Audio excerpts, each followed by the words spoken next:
There you go. 4-punch, 5-punch, 6-punch combination. Body shot, bang, bang, bang, bang.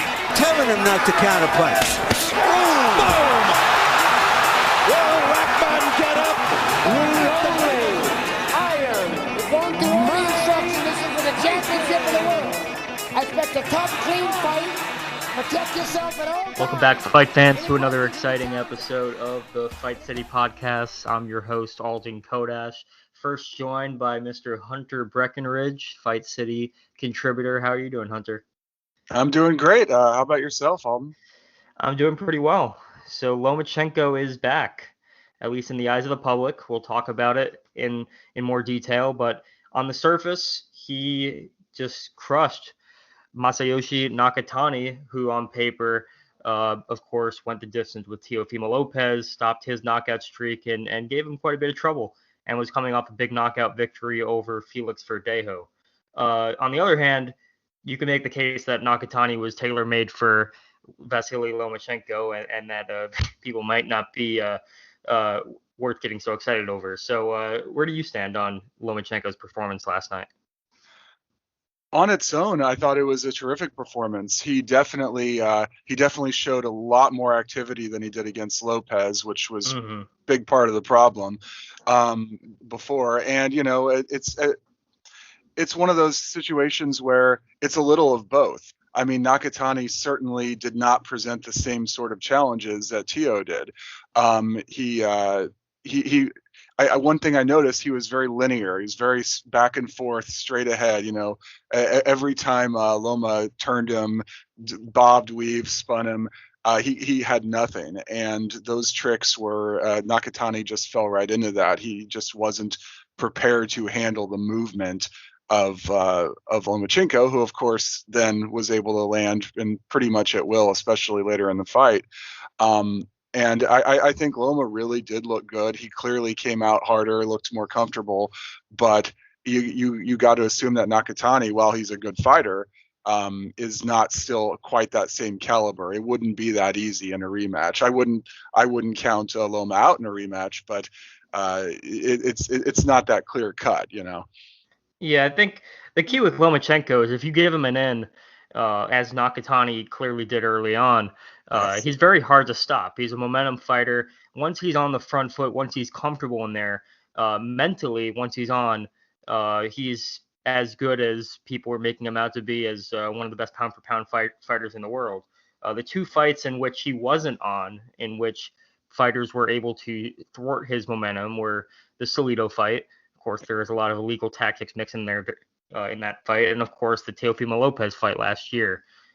So Nakatani, with his, as you said, linear style, his really inability to fight inside at all, besides clinching, he was just easy bait for Vasiliy Lomachenko. But I think the most important thing about last night was what it'll do for Lomachenko's confidence. I mean, clearly he was crushed emotionally by the loss to Teofimo Lopez.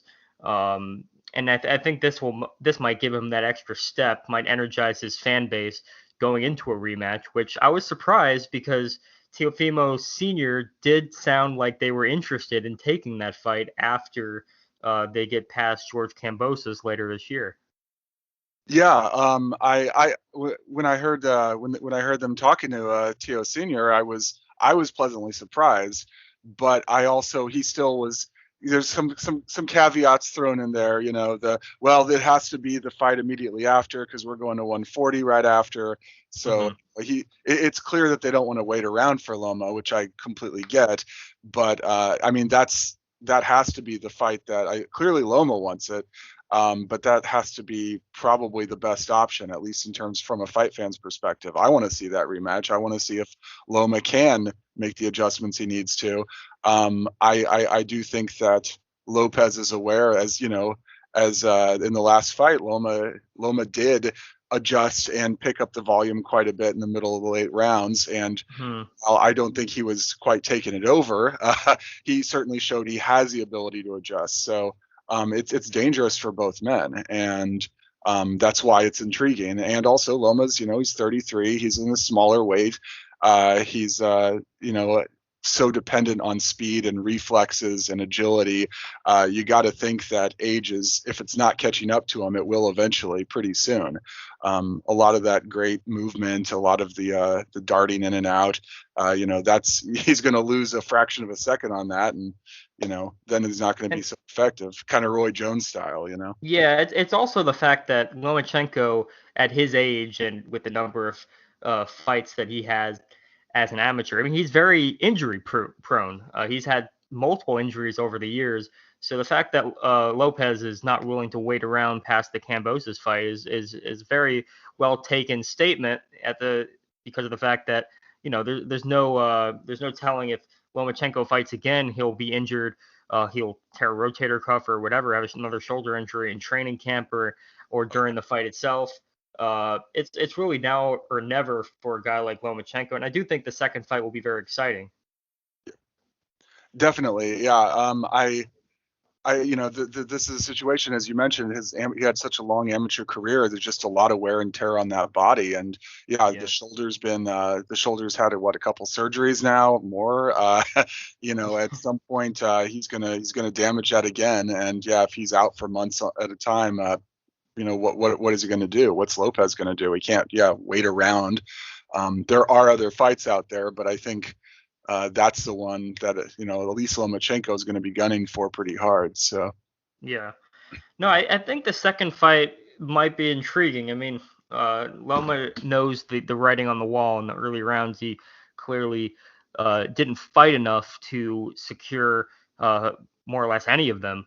But if he chooses to be more bold in the early rounds and press the issue to Lopez as he was in the latter rounds, he does open himself up for some of that patented and knockout power that Teofimo Lopez has, which might land him on the deck, might land him in a little bit of trouble, might create a lot more drama in the fight, make it a lot more interesting on the fight fans. So I guess if you were to guess, if Lomachenko were to take a more aggressive approach, kind of pick up where he left off in the latter rounds, maybe pick up after the 12th round even, where it was very two-way street, but Lopez got the better of him. How do you see that fight playing out?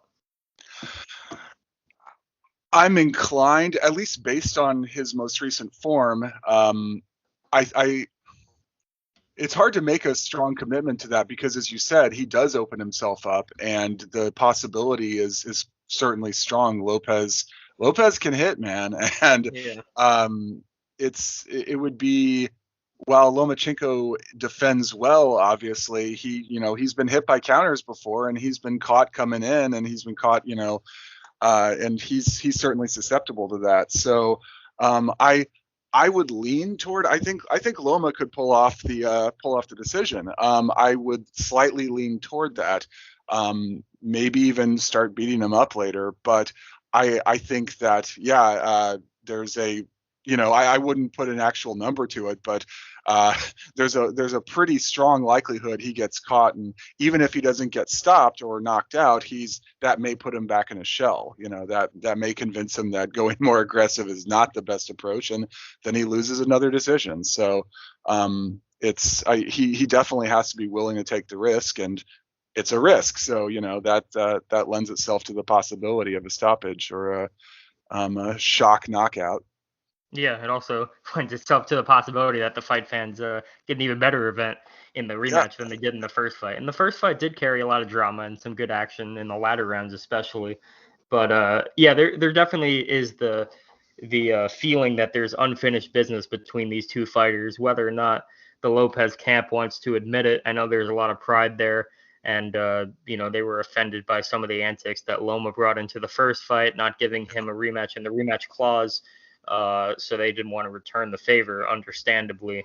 But I do think that this is the type of legacy building fight for Teofimo Lopez. I do think the first fight was a little closer than a lot of people make it out to be. Agreed. But besides Teofimo Lopez, pretty much the whole event last night was centered around a rematch with Teofimo Lopez. Previously, Lomachenko's goal was to get past Lopez in October and then move back down to 130. What other avenues do you see for Lomachenko's career if it's not Lopez or after Lopez? Well, I mean, as you said at 130, he is not a big guy. He's pretty small for a lightweight. I know Shakur Stevenson has been talking pretty consistently about wanting to take that on, and that'd be a huge step up for him. Yeah. But that might end up making sense, especially if say the Lopez fight, they attempt to make it and it falls through, and Lomachenko sits for 6 months not doing anything. Especially because what the Kambosos fight is going to be probably in September, and so if they want to do it after that, it wouldn't be till probably March of 2022. So Yeah. and if that falls through, he's kind of stuck waiting around. So that may be a good time to make the Stevenson fight. There's Devin Haney there at lightweight. That's certainly a possibility, although I think promotionally that may not be as likely. But that would be a fight that I think a lot of people they could make that they could build that. I think that Bob Arum and Eddie Hearn could make that fight with Sure. Devin Haney. I just don't think Lomachenko is willing to settle at anything less than all the belts. I know Devin Haney on paper has a title, but we all know that Lomachenko is chasing the undisputed lightweight championship, and for all intents and purposes, Teofimo has all the belts at 135. So, I think before he thinks about any other fights, Lomachenko would be more inclined to go for it all, go for a slice, if that. But yeah, 130 pounds has plenty of good fighters. Shakur Stevenson, one of them. Oscar Valdez, another. Hell, even wherever Tank Davis lands between the 130 to 140 pound spectrum, he just got an impressive knockout last night against Mario Barrios. Definitely. There are still opportunities for Lomachenko. But as we mentioned earlier, he has a lot of tread on the tires from his amateur career alone, and his fights as a professional. He's getting more and more injury prone as he gets older. Clock is still ticking despite the impressive knockout performance last night. But yeah, so thanks for coming on the show, Hunter, and look forward to hearing from you. Definitely. I expect a tough, clean fight. Protect yourself at all times. Any questions from the challenger? Next up, we have Jeffrey Fuss from the Fight City as well. How are you today, Jeffrey? Oh, I'm wonderful. Great night of fights, and was watching the Four Kings documentary this morning. Yeah. Oh, did you get through all 4 episodes? Only up to the first 3. Yeah, excellent series. Highly recommended for any of our listeners if you haven't seen it yet. But also on Showtime last night, we had Tank Davis with his first appearance at 140 pounds. He stopped unbeaten Mario Barrios in the 11th round, scored 3 knockdowns to do it. Barrios gave a pretty good account of himself. I don't think he was, up on the cards as Steve Farhood was having him in some of the later rounds, and the official scorecards didn't see it that way either. But he definitely swept some of the early rounds, gave Tank some difficulty, and gave as good as he was getting for much of the fight before Tank's power took over late in the fight. What was your impression of Tank's performance? Him transferring all the way up to 140, very impressed with how his power was able to move up in weight. We all knew Barrios is a warrior, right? El Azteca. Definitely handled himself accordingly. I was hoping to see more of that jab in Gervonta's face the entire night. But Gervonta Davis is counterpunching. He's quick, very powerful. The right-handed hook that he landed on Barrios that sent him to the canvas, I was like, wow, dude, that was a flash shot. Which apparently Gervonta Davis is, him listening to his coaches in his corner. They're saying, you throw your hook, it's there. But, Gervonta openly admitted, like, I was focusing on using my left hand just right down the pipe the entire time and didn't even think of using the hook. So very impressed with his performance, especially that backflip at the end. The guy is so athletic. Out of Teofimo Lopez's book, except in this case, he had the assistance of the turnbuckle to do so. Yeah, that was a very off-kilter right hook, a lead right hook, very awkward shot to land, but landed perfectly. And from that point on, the power was felt, and Tank was on the front foot exclusively. But it took him a little while to get there. I mean, early on in the fight, he was definitely respectful of Barrios' power and said so himself. I mean, his first fight at 140 pounds, he wasn't sure exactly how he would be able to take the punches in his words, and maybe how his power would translate. Of course, that became a foregone conclusion, but it was interesting to see a guy like Tank who just kind of steamrolls past fighters at 130 pounds, actually giving some respect and some distance to his opposition at 140 pounds. Yeah, I mean, it shows the testament to Gervonta Davis isn't cocky, right? He's not walking in, and especially, I mean, he's jumping up 2 weight divisions, right? So he's not too concerned, or I mean, he is concerned with how well can he handle the adversity that he's going to be put in against, especially with, I mean, Barrios is what, WBA regular title holder, but the guy can box. Has legitimate power. I mean, his last fight with the Carl, I'm forgetting. Yeah, but stop the guy in the 6th round. Definitely has pop at the end of his punches, and he's long. So I mean, kudos to Gervonta Davis. Didn't take this guy lightly, but the power transferred well, and I mean, it's legitimate. He could run at 140 if he wanted to. Yeah, he got cracked with some big shots early and late. Took them very well. Never was hurt. He was also the first guy to ever knock down Mario Barrios when they fought last night. So his power is definitely a factor at 140 pounds. No idea if he's going to campaign at 140 pounds, though. I mean, obviously at 140, all roads lead to Josh Taylor, the undisputed champion. But Floyd Mayweather kind of answered on Tank's behalf during the post-fight press conference.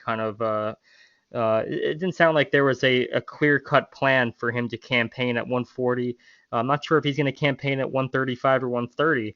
I will say that he didn't look extremely toned at 140 pounds. I did notice that his midsection was a little bit soft. Didn't translate to his ability to fight in the latter rounds, but it seems like he's more physically primed at 135 or 130. 135, there's a tremendous amount of opposition he can take on. I think, if he were to bump back down to 135, that would probably be Tank's best situation.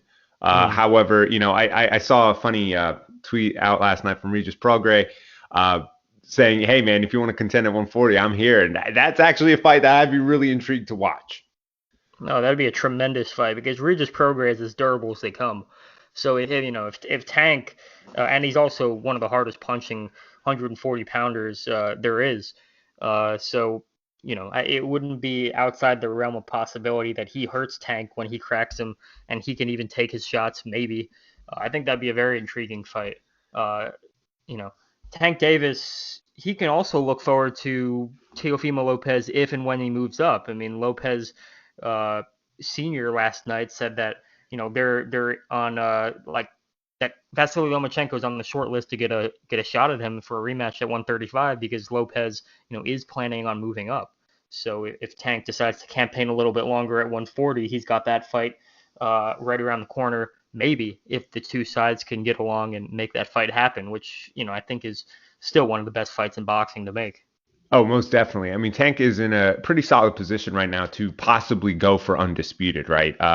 Whether that's campaigning at 130, 135. We'll see what he's able to do here at the 140 division if he chooses to stay there. But, I think a Teofimo Lopez versus Tank Davis, that's a super fight. I'd be really intrigued. To be honest, last night could have been a Davis versus Loma fight. Yeah.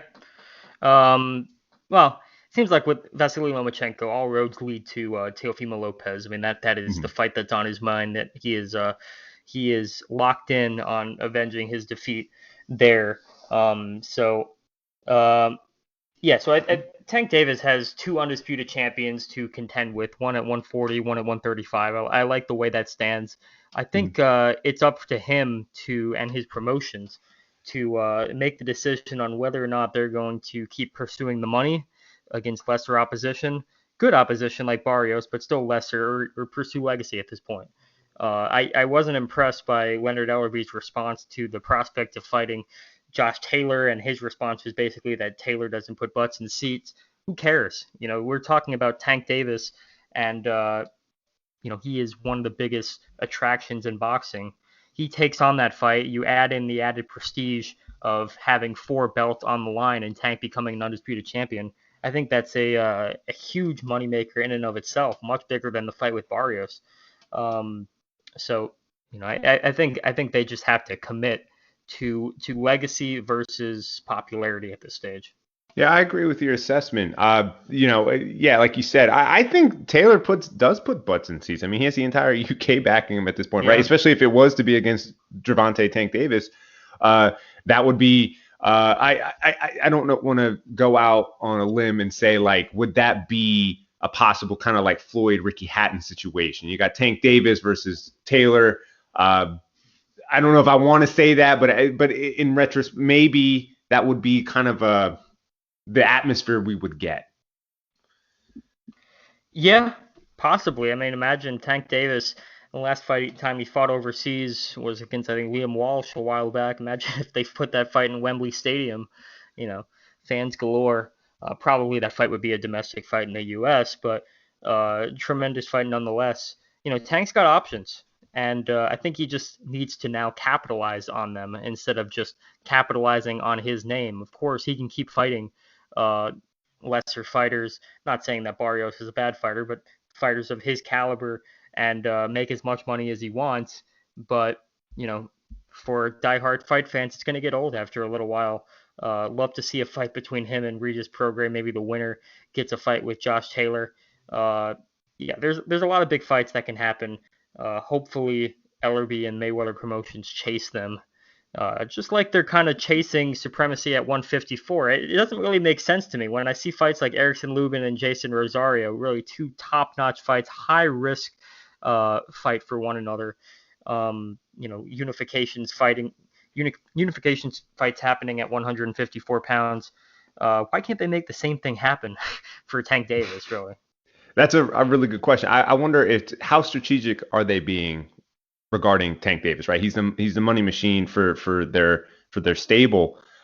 So are they trying to really protect that are they just chasing money? Because as of right now, like you said, they don't seem to really be chasing legacy, to be honest, if they're not willing to fight Josh Taylor.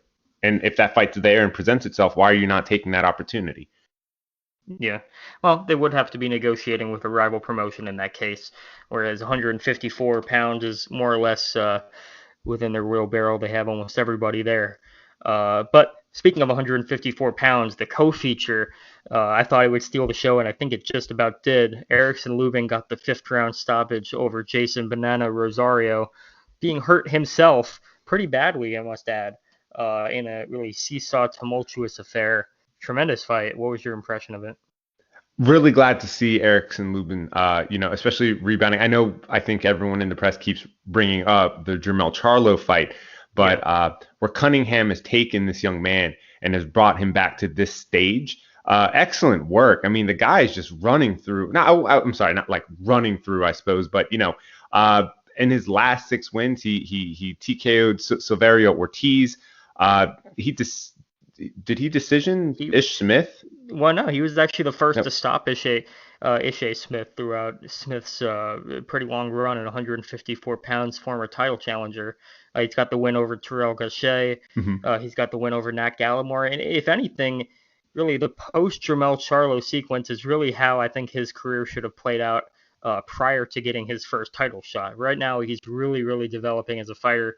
The only name he had on his resume before he fought Charlo was Jorge Cota. Who was overmatched in that fight.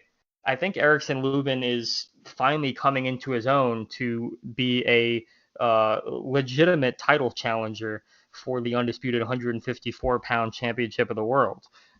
His chin was still tested last night, and he was still wobbled pretty badly by Rosario, which makes you think, against a fighter like Jermell Charlo, who I think is the hardest punching 154-pound fighter since Julian Jackson.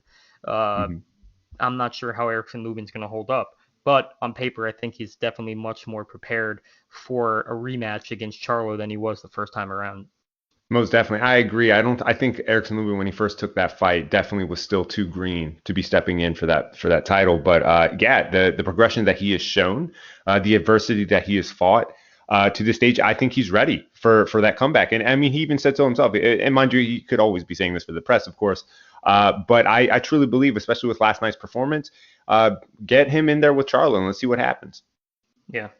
No, I think once Charlo and Castano face off, Charlo's got two options. He's got Erickson Lubin, or he can move up to 160 pounds, where there's considerably less talent, in my opinion, and considerably less PBC fighters. So, I think a Lubin fight, which he might view as low risk in the sense that he's already knocked him out. Lubin's shown, some weakness in the chin in his recent outings. I don't know why he wouldn't take that rematch, considering that Lubin will be the mandatory challenger for at least one of those belts. But what about Jason Banana Rosario? I mean, it was a tough defeat for him. He fought very gallantly, but it looked like his body just couldn't stand up to some of the shots to the head and body, especially to the body in the fifth round. It seems like there's some chronic pain involved with Banana Rosario, unfortunately. A lot of the same reactions that he was giving after Jermell Charlo touched him up in September of last year.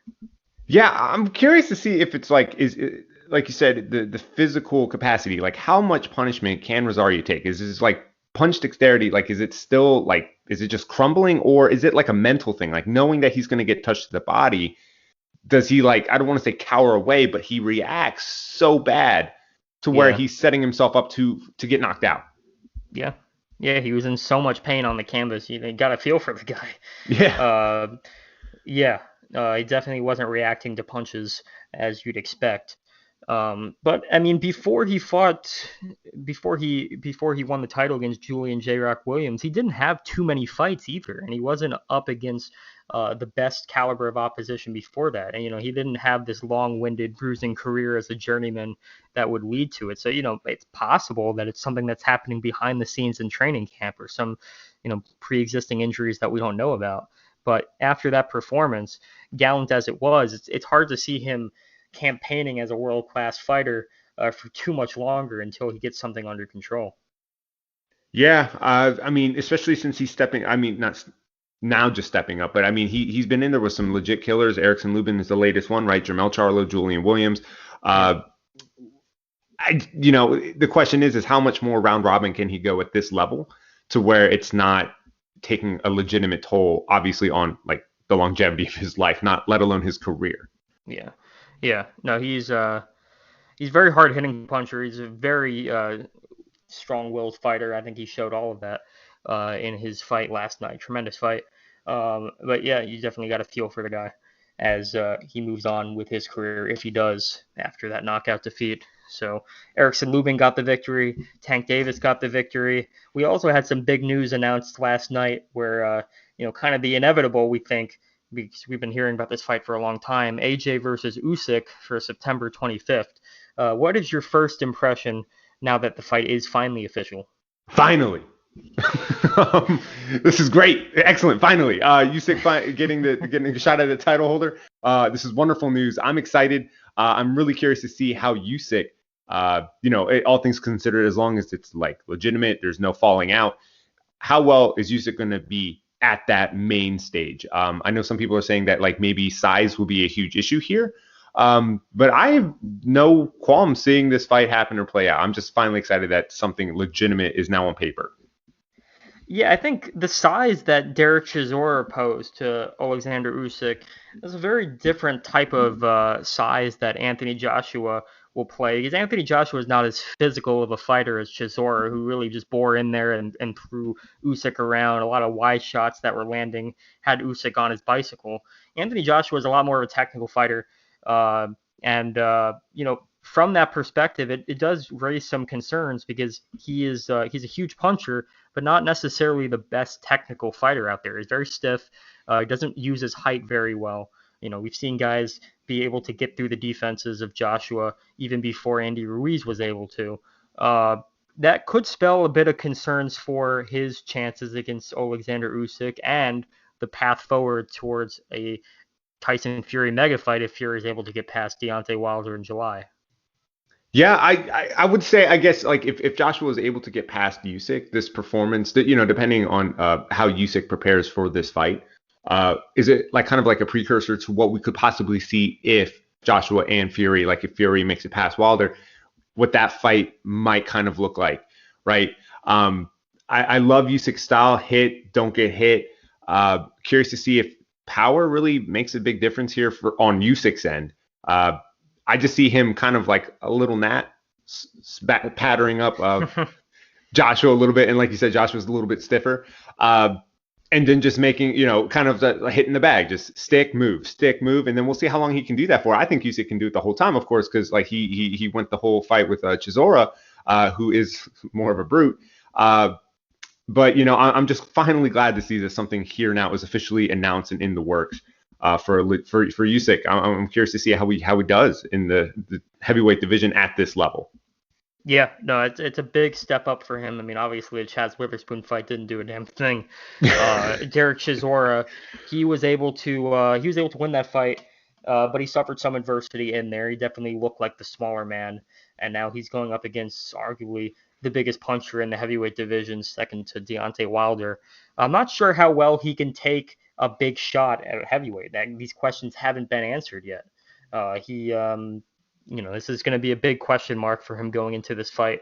But certainly on the technical aspect, I do think he has several advantages that are going to pose plenty of issues for Anthony Joshua. Very interesting fight.